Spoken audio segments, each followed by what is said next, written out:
Today I'm going to take a look at the latest and greatest box set, starter set for Stranger Things. Welcome to the Hellfire Club.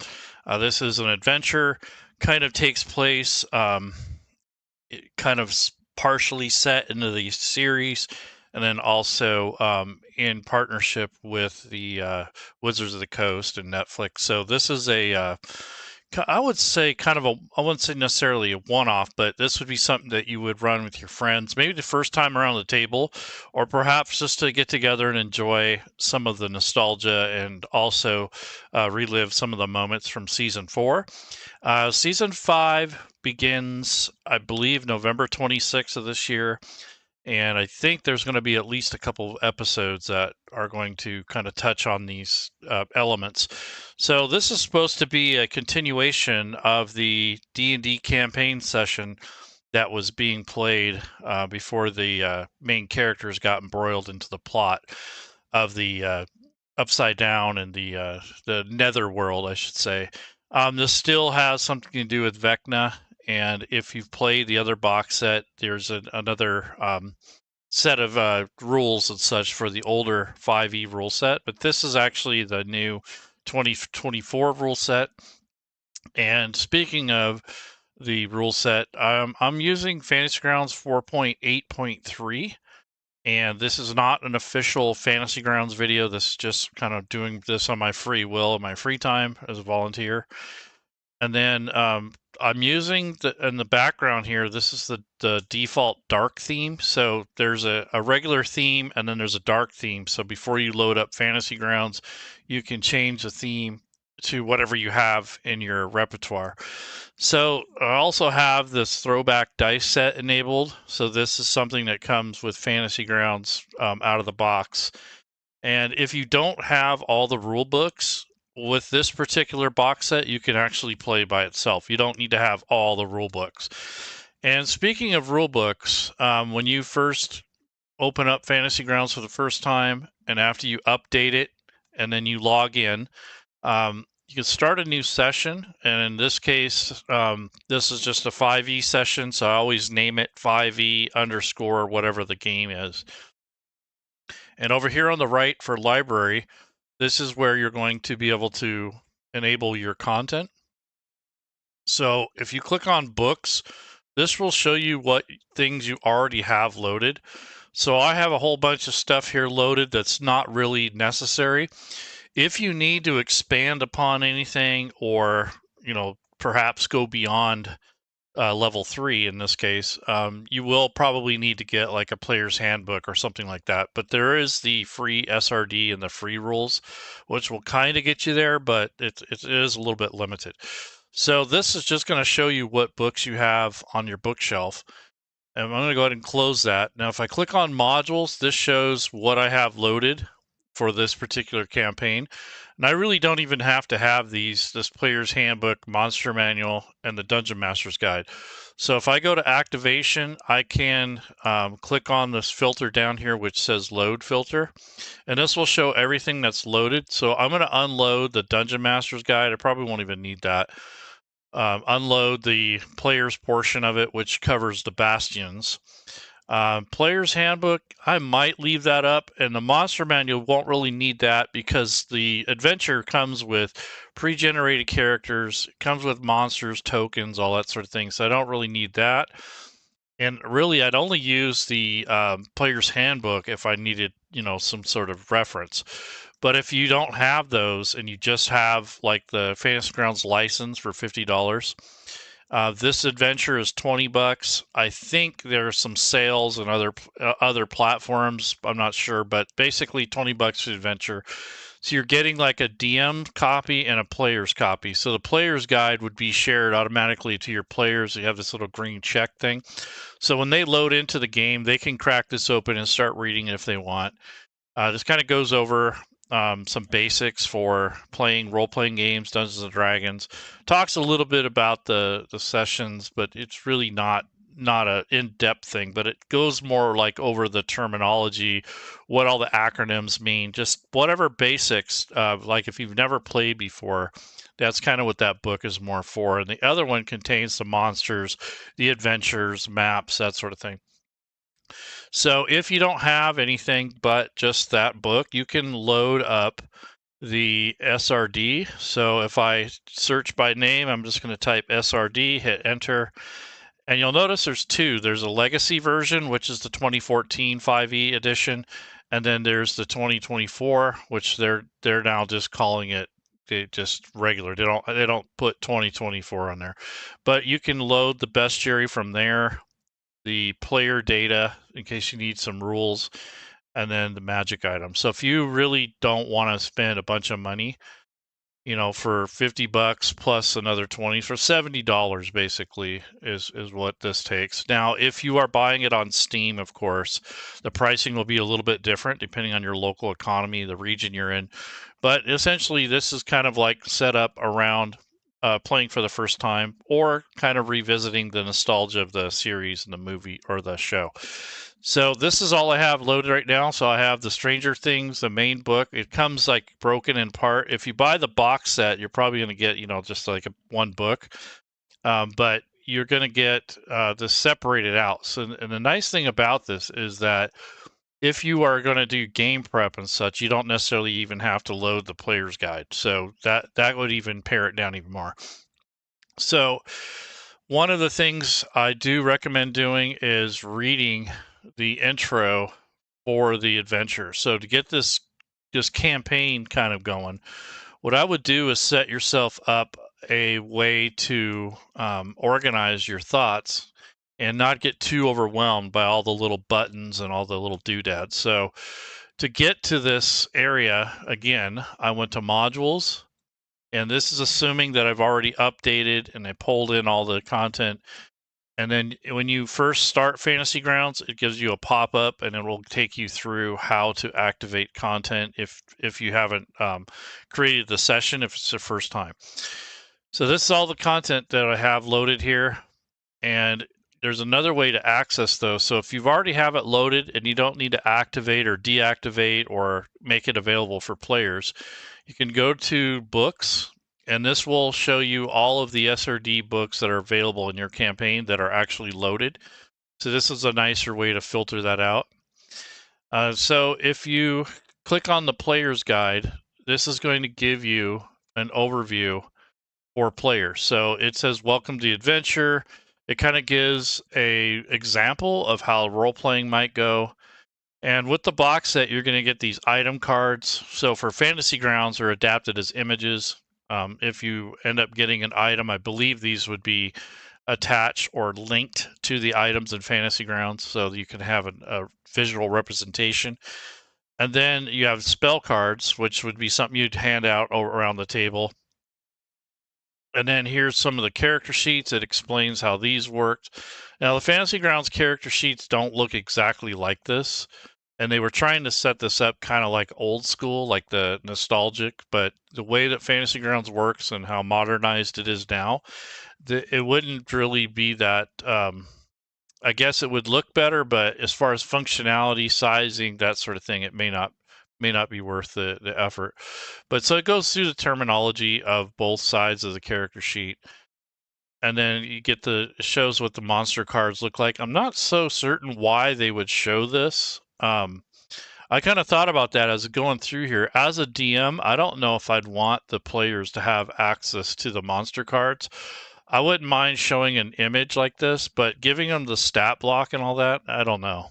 Maybe this was designed for GMs, but it does say player's guide, so not sure about that. But anyhow, that's just my personal opinion about it. So this is the player side, which just kind of goes over the rules a little bit. It has a nice glossary, so if you know what, like actions, advantage, alignment. So if you're not certain what that stuff means, in the real world, this would be for that. Okay, so I'm going to go to the actual adventure for the Game Master. And we'll go to the quick start guide. And the reason I'm bringing this up, because, generally most of us that play Fantasy Grounds kind of know, or we assume we know all this stuff. We don't always know, but so up here you have the quick start guide, and this will allow for you to kind of get acquainted with what the content is.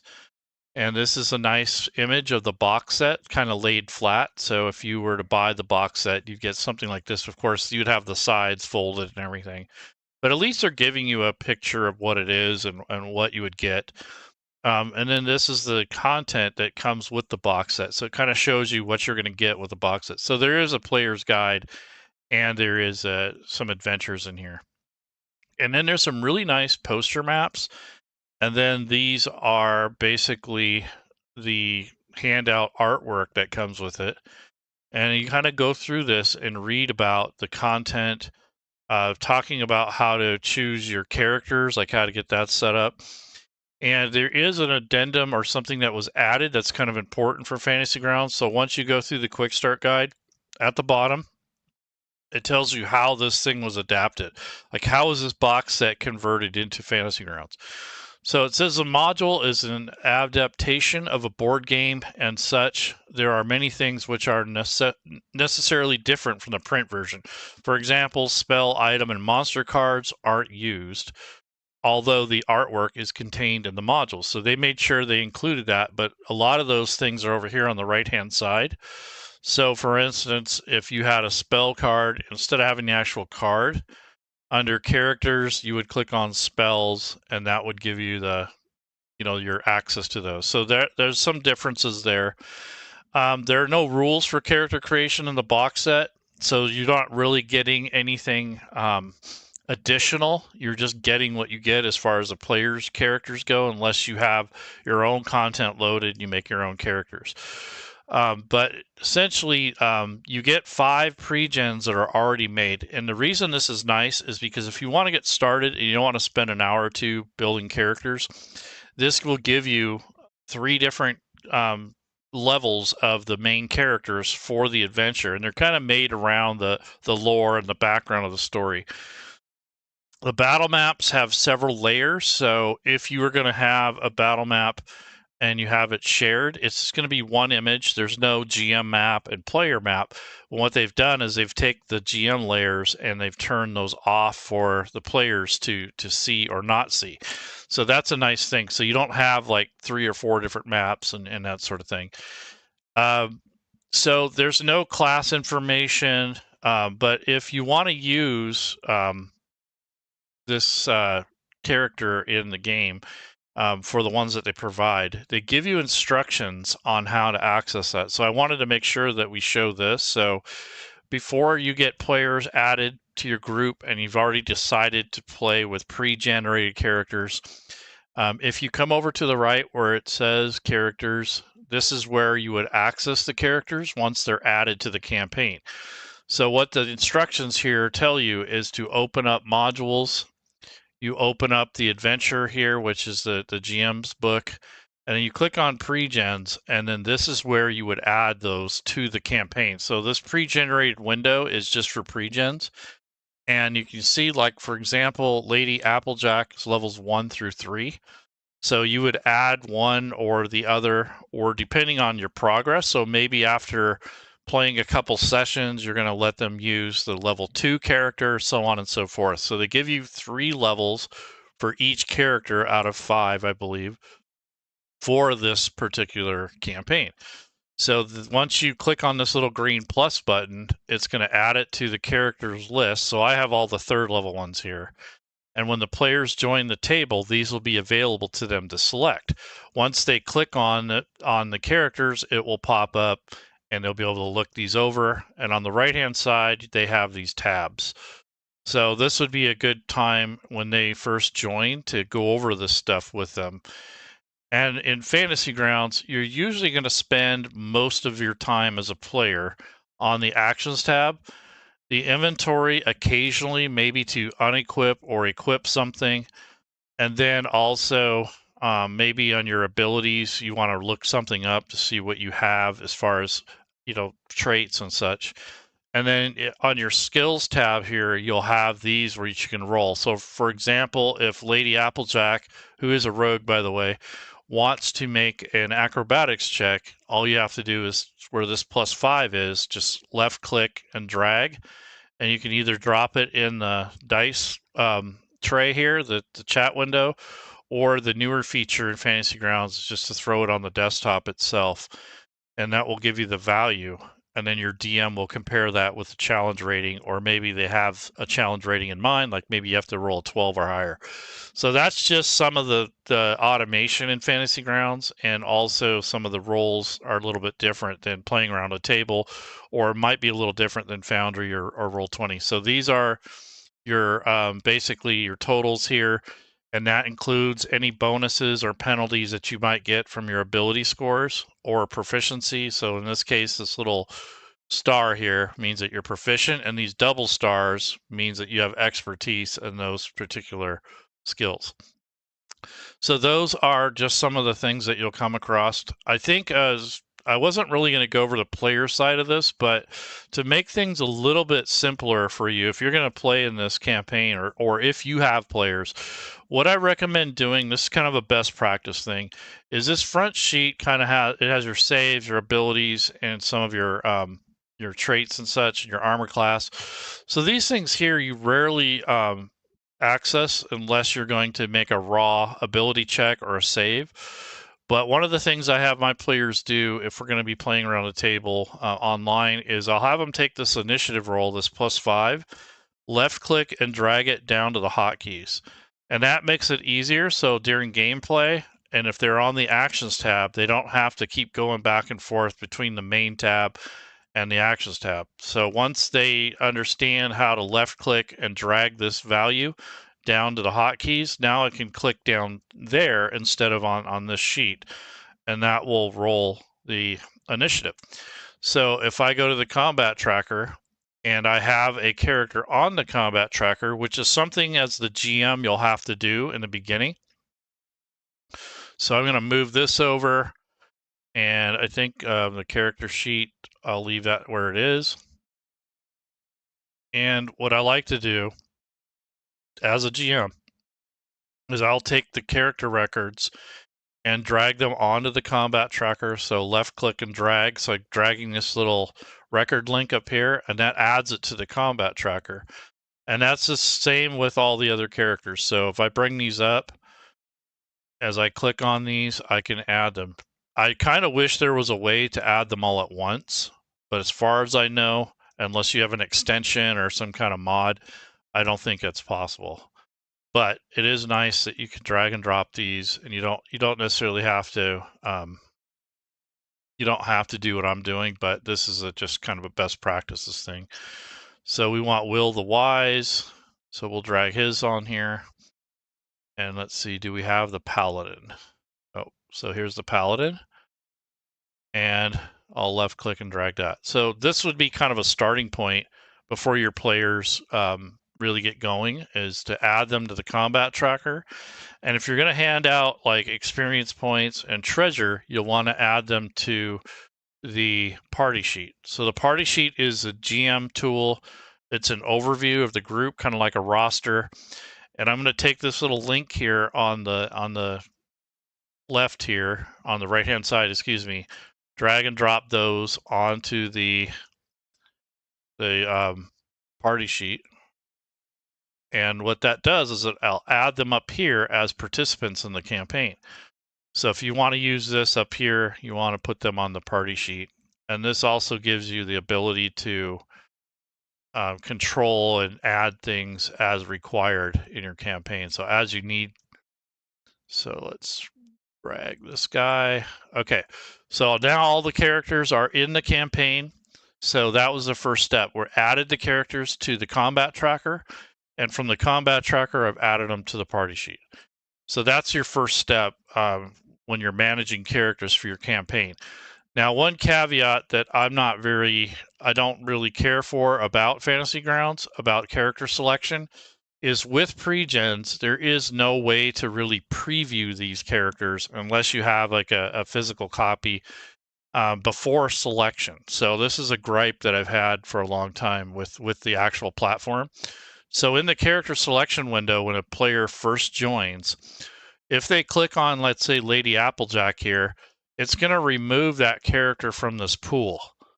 And what I mean by that is that will now be selected for that player. And they can technically select all of these players.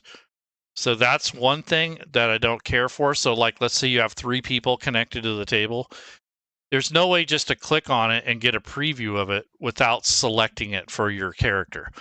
You can right click on your portrait and you can actually release the character, which will put it back into the pool as a player. Or the GM can come into this character selection window, right click and clear the owner, and that will put it back into the pile. So that's the only thing I could say about pre-generated characters is usually when you play Fantasy Grounds, you're using a character that you're creating. So that's usually not an issue. But if you're in a hurry and you got a bunch of people and you got all this stuff going on like you're at a convention, this might be a little annoying managing the characters when you first start. So you'll have to keep releasing them, putting them back. So there's no way for me to, as a player, just to click on one of these and get like a preview copy. And that's something I've actually requested on the Fantasy Grounds forums. It doesn't come up a lot, but when you're doing these, like, this is kind of like a preview, right? This is like the first time you play Fantasy Grounds, first time playing Dungeons and Dragons. If this is already clunky right at the get-go, I think that might turn a couple people off. It's just a little thing. It's not that big of a deal, but it is if you are new and you've got, people joining the table and you got all this chaos going on. But if you're already prepared and you have time, like let's say you invite 1 or 2 players at a time to join the table before the session, have like a session 0, that makes this process a little less crazy. But if you've got all 5 of these people joining your table, it kind of bogs the system down temporarily. And then they're clicking on these things, not understanding that they're actually claiming the characters. So if that's the case, you instruct your players to right click on their own portrait of the character that they chose and to release the character once they're done looking at it. So I guess you'd have to take turns, essentially giving people time to look at these, especially like the first 2 or 3 people. After that, it's kind of first come, first serve, right? You won't have as many choices. But nonetheless, that's something I wanted to point out that can be aggravating for pre-gens. Now, one of the things I do as a game master is I will size the windows where I want them to be and how big I want them to be, like for width. And I can unlock the dice tower, which usually starts down here on the bottom right. So I've already unlocked it and moved it to where I want it to go, which is going to be right here. And then I'm going to lock the position so that way I don't accidentally drag it away. And then I'm going to right click and unlock the chat window and kind of stretch it out a little bit so it matches the width of the combat tracker. And I'm going to reposition the character sheets because I don't want the overlap there. So I'm going to drag this over, right click and lock. So the only real windows that you can lock in Fantasy Grounds and they won't be moved is the chat window, the dice tower, and the dice tray down here at the bottom. All the rest of these windows are free floating. So just kind of remember that. Usually though, when you first start Fantasy Grounds and you're clicking on these buttons over here on the right, let's just say I wanted to look at backgrounds. That's always going to open in the middle. So that if once you understand that, then you can make the adjustments from there when it comes to laying out your desktop. And this is one of the complaints about the UI that some people, when they first start, they're like, oh, there's too many windows. Well, if once you get used to that and you understand that they're always going to open in the middle when you first start Fantasy Grounds, if you haven't opened it yet, and then you just simply move it to where you want it to go and then close it. The next time you do that, next time you click that on that actual like backgrounds, it'll be where you left it. So that's a really important thing for managing the windows. It really will piss you off if you are not used to it and you're clicking all these buttons. The same thing with your players. If they start clicking on stuff, that's okay, but just let them know that the windows can be dragged and they can be resized. That's the ticket on how to manage these windows, and it'll make it a lot smoother for you. Now, one of the things I recommend is that you at least have a 19-inch monitor or greater. Anything smaller than that is going to be annoying, especially if you're the game master. I know that not everyone can go out and buy a brand new computer or monitor, but I really highly suggest that you have at least, 19, 20-inch monitor or greater. I don't recommend you go out and buy a giant television unless you're going to play around the table and use that as your main screen. But as far as playing Fantasy Grounds online and using Discord, you might even want to get a second screen if you can swing it. I mean, I played with a single screen for about 7 years, and I'm so glad I have another screen now because I can do multiple things and not have to move stuff around. But nonetheless, Windows management in Fantasy Grounds is a thing. And what I'm doing right now is taking all these characters and stacking them together in a pile so that they're all somewhat uniform. And if I need to access them, it'll be much easier to do instead of spreading them out across the desktop here, the tabletop, and having to move them all the time, because that's where you start getting frustrated and things can get a little bit dicey, no pun intended. So this is now taking the story part of this and sizing this window where I want it to go.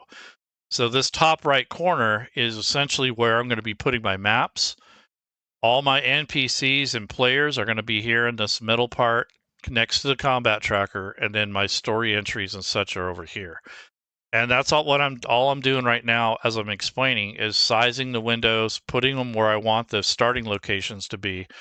So if I click on this book again for Welcome to the Hellfire Club, this is the DM's book. If I go to books and I click on this book here, it should be down where I left it. So let's take a look at that.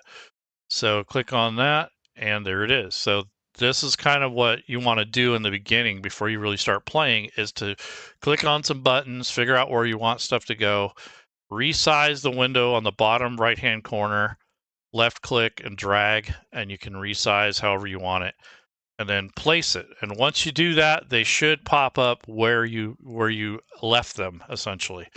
So I'm going to do that for all the characters. So I got Lady Applejack here, and the other reason I do this is now I want to click on Sundar the Bold. So if it's that character's turn and you use the next actor button, and I want to see what's going on with this character sheet, I can click on this button here and it'll bring it up to the top. So I'm going to resize this one because it's off a little bit. But once you do this, you shouldn't have to do it multiple times, just the first time. So now I'll go to the next actor or the next person on the combat tracker, click on their link here, and there's their character sheet. And what I might do here is go to actions and leave it here so I can take a look at what this player sees and try to help them out if they need to. And I'll click to the next turn. Here's the paladin. Click on this. Okay, so just kind of resizing, and then go to the actions tab.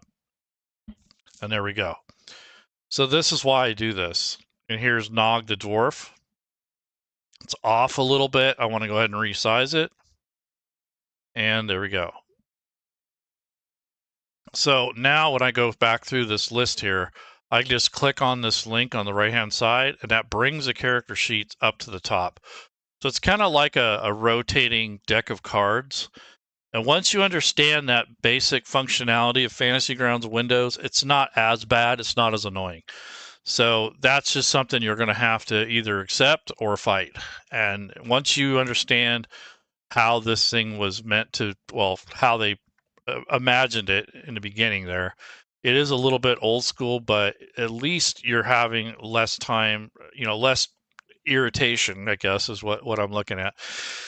So that's for the players. I do the same thing for NPCs. We'll get to that later, but when I add NPCs, I do the same thing. Before the encounter or before the next session, I will put them on the combat tracker if there's going to be a fight or if I anticipate a fight, and I'll stack them on here on top of the players as well. That way I have quick access to them as we're going down the combat tracker.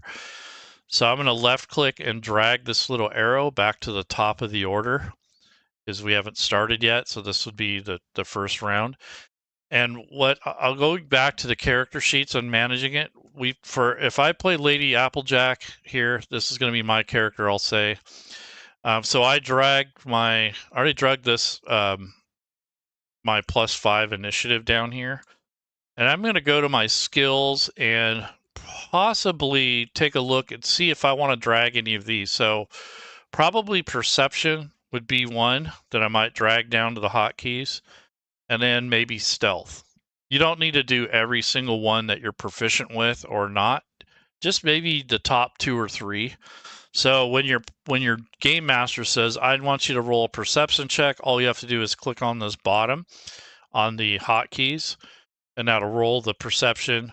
It includes the bonus for the perception roll, and the GM will take care of it from there, compare it with the result needed. Or if he says put it in the dice tower, let's just say that. So you can left click and drag the dice into the dice tower, and that'll be a hidden roll. So people will know that you rolled, but see, this is a dice tower roll and it's hidden. So this little eyeball here with a slash through it.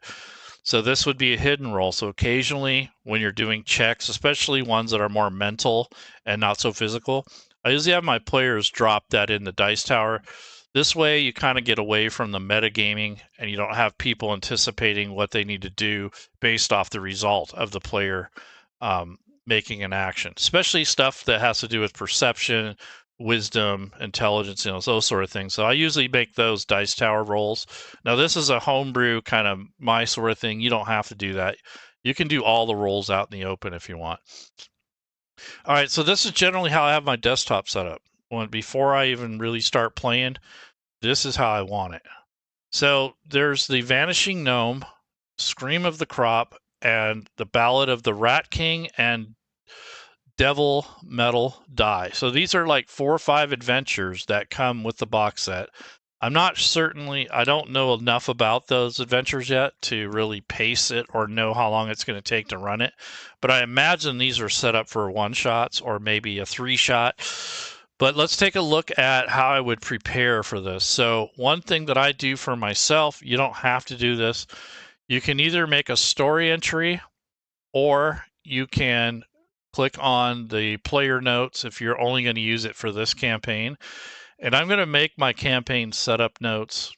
So we'll do a session 0 one. So I want to go and add item. So this is just a note that I'm going to look at for myself. So I'm going to say session 0. And then what I want to do is I'm going to number it just so it has a sequence. So 00.00. And then what I would do is to start dragging links of the important things to your game. So here are my players, we'll say.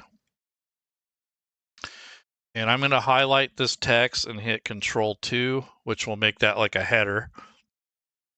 I'm going to drag over the character records. See if I can do that here. Yeah, so there's Lady Applejack. There's Sundar the Bold, Will the Wise, Tayer the Paladin. So we got a Paladin, a Wizard, a Rogue, or an Assassin, excuse me. And then Nog the Dwarf. So he must be, one of these must be like a Will the Wise, Nog the Dwarf. I don't know if they have a healer. Anyways, so that's basically the players. And then I would put some notes like maybe Bill is playing Sundar, maybe their email address, their Discord name, however type of information, whatever type of information you need to stay in contact with that player. So that's one of the things I do to help myself keep organized and to keep all the information in one place so I'm not bouncing back and forth between Discord and trying to figure out who's who, especially if you don't know the players yet. So this is just an example. And then what I'll do is, for example, we're going to run the Vanishing Gnome. So this is one of the adventure. This is the first level adventure, and it's based off the Stranger Things world. I kind of like that it has the old school type of module artwork, kind of like from the first edition. And then it kind of gets into that, right? And then here's a image that you can share with your players if you want. So this could be used as a background decal, or you can use this to share with your players at a certain point in the game, whatever you want. So I could share this image. If I click share, this would be a shared asset. If I click on this and then right click onto there, you can click share record, and now your players, it'll pop up for them and it will basically show them this image. So maybe you want to show this at a certain point in the adventure. Just depends on what you're doing. Another thing is, if that's something I want to do during the course of the game, I would link that here to my prep notes. So what I'm going to do is come down and say prep notes. And I might want to show that image at some point near the beginning of our adventure. So I might take and drag the link for this image. This is the Gray Hawkins map. I don't think this is a map, but there you go. So maybe you want this map, which is kind of like Greyhawk, if you're familiar with that. They just call it Gray Hawkins because it's the city of Hawkins. So what I would do with this is I would size this up where you want it to go. And then this player notes thing, I would take this and put it where you want it to go, but then also left click and drag it down to the hotkeys. So now I have my session notes down here and I can get to them easier. And I'll kind of know where this is going to pop up each time I need it. So here's the map. So here I'm going to place that here. And then, like I said, if you're going to use this map in the beginning, share it with your players or something you want to look at while you're playing, you can left click and drag it to your prep notes. So this is going to be kind of like a run list, like my starting list of things I want to look at and start doing. So here's the Vanishing Gnome adventure. That's the artwork that I wanted to share, if possible. And then it talks about these key plot points and that sort of thing, and then your DM prep. So this is the kind of stuff I would like to read when I'm starting this campaign. So you might take this Vanishing Gnome link, and put it up here, and that will be the reading part that you want to do before the adventure. So you do this systematically. If you do this, even regardless of the rule set or what adventure it is, if you kind of have a methodology and a way to do things that are similar each time, this gets a lot easier as things go. So it'll flow better, be more organized, and you'll have a lot more space in a lot of cases, or at least it'll be managed so you're not covering everything. So here's the background. So maybe you want to read the adventure background as part of your game prep for session 0. And anything that you think is going to be important to you getting an understanding of how this is going to work. And like I said, you don't have to read the entire adventure. You can just go through it and figure out what exactly you want to do for your session. So you might go up to, a certain point and then stop for session 0. So for session 1, I would do the same thing. So instead of using this note now, what I'll do is I'll lock this. I'm going to close it, and then I'm going to come back over notes. So let's say we've already set up player characters. We have our schedule. We kind of have an idea of what the character sheets are about. So I'm going to go ahead and click on another note, and this is going to be session 1. And this will be my notes for that. So session 1 notes. I'll just say session 1. Keep it similar to the rest. Okay, and now we have whatever it is that you need for your next session. So in this case, I definitely want the Greyhawk map. But this is the first dungeon that you'll come across, so I want to click on that, see what's going on with this. So this is the first map that we'll kind of go through, and maps are kind of important if you're going to play with them. So I would take this Dungeon of Shadows map and link that to my prep notes, and then size the map to where you want it to be. And then again, this link here for the session, for my notes here for session 1, I'll left click and replace the session 0 notes, or maybe even add it. And then if you want to, you can link your session 0 notes to your session 1 notes. So maybe I want to be able to get to this easier, and it has other stuff that I might need. So I'll go ahead and click and add that. So now if I want to get back to session 0 notes, I have it linked to session 1. You can do whatever you want. So let's take a look at the map real quick. So the map is basically where you can place your tokens. You'll have a starting location generally. So let's take a look. Where are to area 3? Where is D1? So here's D1. When you click on this little link, which is not visible to the players, it's going to pop up that portion of the dungeon in this case, or the map. And again, I'm going to resize this window so that it's easier for me to access and it's not getting buried under everything. So this would be the first area that you start in, is D1. So it says this chamber has 5 doors, each bearing a different image and inscription. So I can send this over to the chat, this little chat bubble, and the players that are on the table can read that. So it's kind of like your narration. And then Fizzlebin, it says the torches in the chamber flicker, faint, disembodied voice calls to you. I am pleased you have accepted my quest, says Fizzlebin. I am here, but I am not here. Find me, and I shall reward you greatly. Be forewarned, you are not the only creatures who seek me in this accursed place. So a monster roar echoes throughout the dungeon right after he says that. So it's kind of, basically telling you how it is, giving you a warning. Well, at this point, this is where I'd want to be if I was going to run this dungeon in session 1. I'd also want to drag the characters onto the map.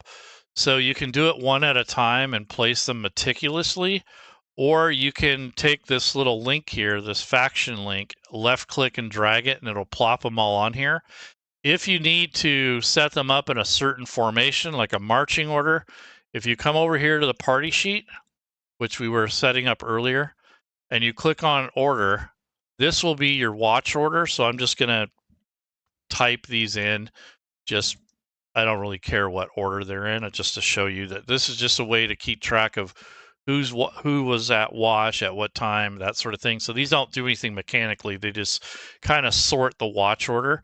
And then what you can do is we'll say Lady Applejack will be back here, and Will the Wise will be in the center, and Nog the dwarf will be up here, and then we'll have Tayer the paladin up there, and then let's see, we got 1, 2, 3, 4, so we need Sundar the Bold. So maybe I'll put him up front and put this guy back here. So this would be like an order on how you want them to face when you place them on the map. So you can rotate this. So instead of going north, you can rotate it to go east, or you can rotate it to go west, however you want to do it. So this is your formation. Once you have that set, unless you change it, it'll stay that way. And let's just say you want to put them on the map in that specific pattern or order.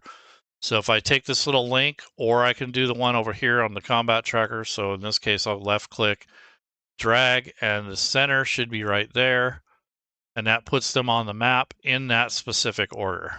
So you can do that, or I think it's actually almost easier just to drag them individually, but that's depends on your comfort level. Now these little pins and these labels are not visible to the player. So over here under layers, there is a mist layer, which I don't really see it. I don't know if it's active, but basically we'll see what this looks like once we get going. But if I lock the map, now this is what it would kind of look like. And as you mouse over, you can see who you're going to select. And this individual has the initiative, so that's why they have this ring there. And what I'm going to do to make this quicker, instead of rolling initiative on every single character sheet, I'm going to go to menu, menu, and go to initiative, and I'm going to roll all the PC initiatives just to get it started. So Lady Applejack goes first, and then it kind of comes down in order. So the initiative is automatically added, and now we have the initiative order set, and this would kind of be the order that I would allow my players to speak in, because since if you're not around a table and you're online, one thing you'll notice is you kind of speak over each other. So until everyone gets used to the rhythm and how they're going to play, I advise that, when you go down the combat tracker, that's when the person can speak instead of talking over each other. Unless you got 2 players speaking to each other, that's different. But if everyone's trying to say something at the same time, it's hard to tell who's talking and such. So normally what I'll do is advise the players to take turns just using the combat tracker as a way to kind of keep the chaos down.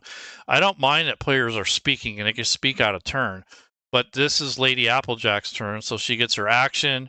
She can say stuff, talk. If she says, hey, Will, I need to do something, and he answers, that's different. But we don't want people just barging in unless it's their turn, if possible. I mean, you just try to limit that. You're not trying to stop them from role playing, but basically that's how it works.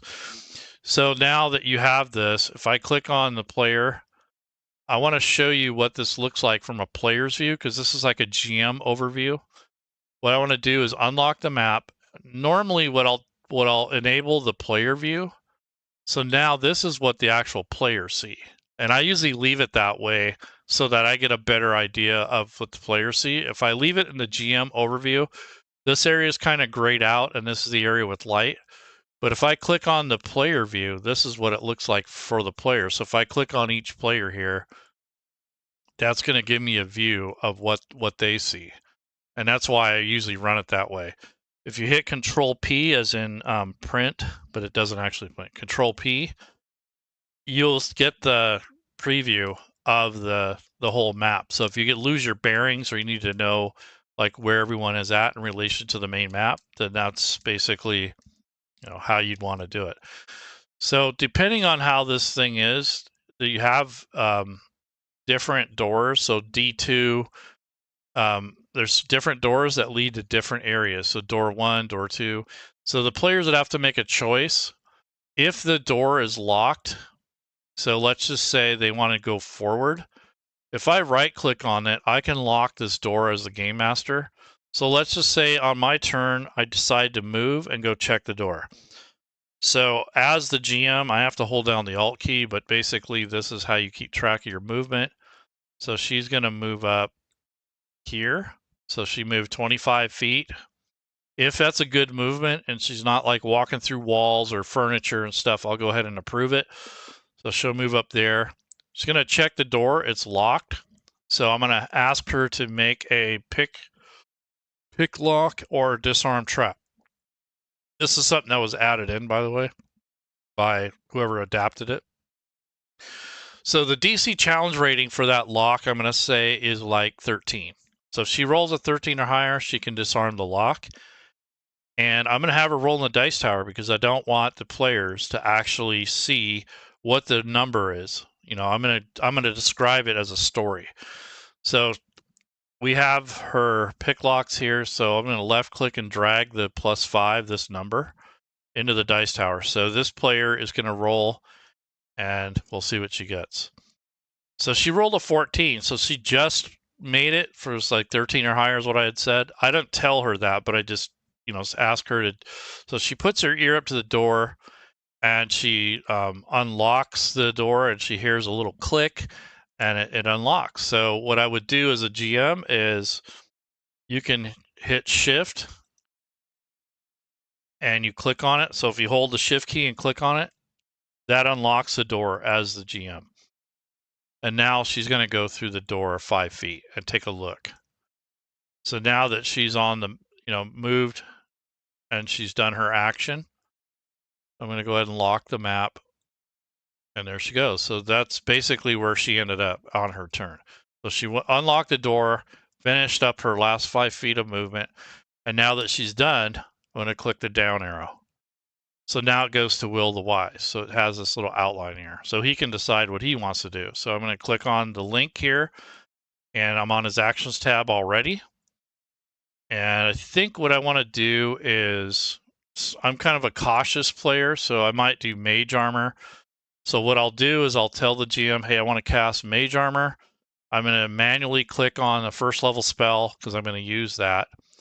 And I'm going to take the Mage Armor effect and either drag it on my token or in the combat tracker. So I'll show you the combat tracker, left click and drag, and now that effect is on me. So it adds an additional 3 for the armor class value.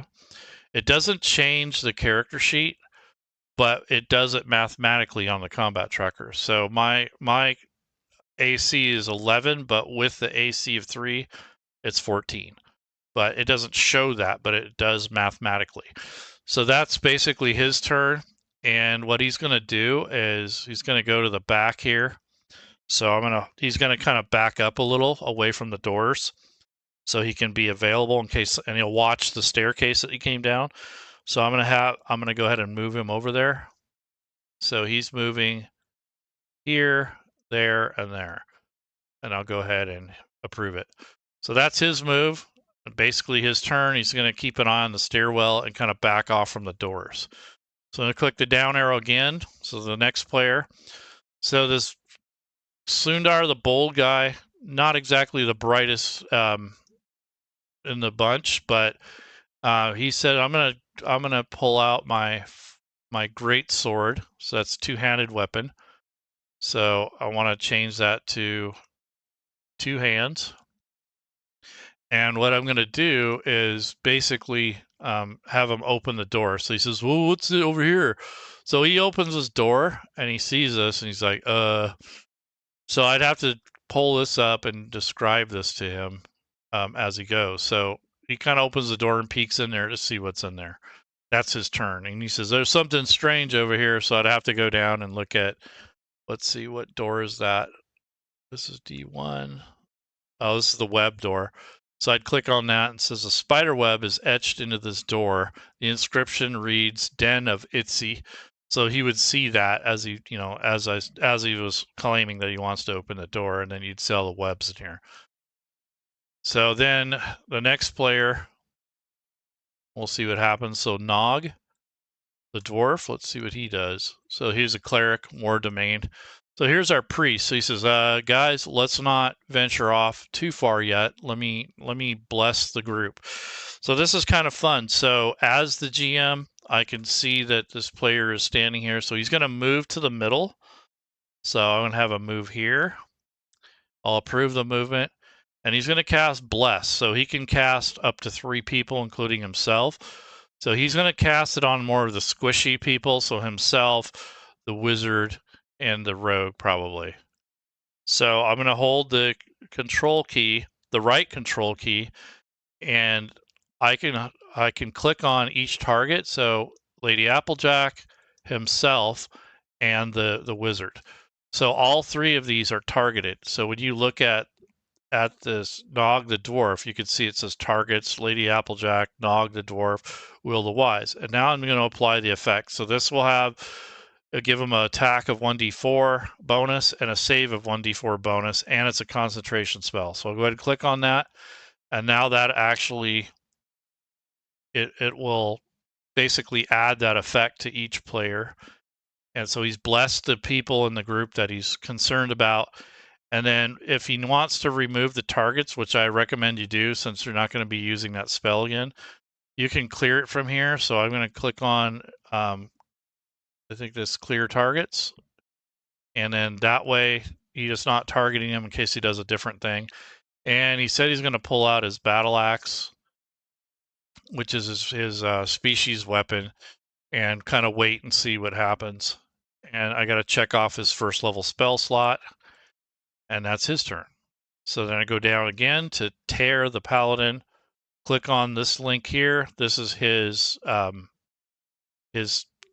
stuff here. So he has some weapon masteries. So disadvantage and slow. He's got a healer's kit, holy water. There's some of his spells. Channel divinity, sacred weapon, and divine sense. Lay on hand. So I might do a divine sense. And what that'll do is, let's see. So he's going to use that. So I'll check off his channel divinity. And what does divine sense do? Well, if we go to combat and actions tab, let's see, divine sense. So we'd have to click on it to see what it does. And that's part of his channel divinity. So if you were going to look at his stuff or whatever he needs as a player, he can go to class and level. And this would be like his description here of the class that he has. So we would have to click on that, and then we could see what he's, basically what he what he gets basically for that. And then also he wants to pull. Well, you're just pulling out his weapon. So let me go back to action. So he's pulling out his longsword. He's using it one-handedly because he has a shield. But I have a no shield bonus. So what I'm gonna do, if you're gonna use it two-handed, is you can actually make an AC and a -2. But I'm just gonna go ahead and leave that on because he's only using his sword one-handed. So he's basically using his primary hand one-handed, but you can change the toggle this to two-handed and it will increase the damage. But he's going to open this door up and he says, okay, there's another room in here. He's going to move in and take a look around. He says, okay, it's kind of a windy passage in here and he's going to stay there. That's as far as he's going to go. So that would be basically round one or pre-round because we're not in combat yet. So now we're in round one. So basically that's how this thing flows. And if you have a good spot for these, it's not too bad. So this was what, door one? So this character is going to move up and say, hey, we got something going on up here. So they went 5, 10, 15, 20, 25.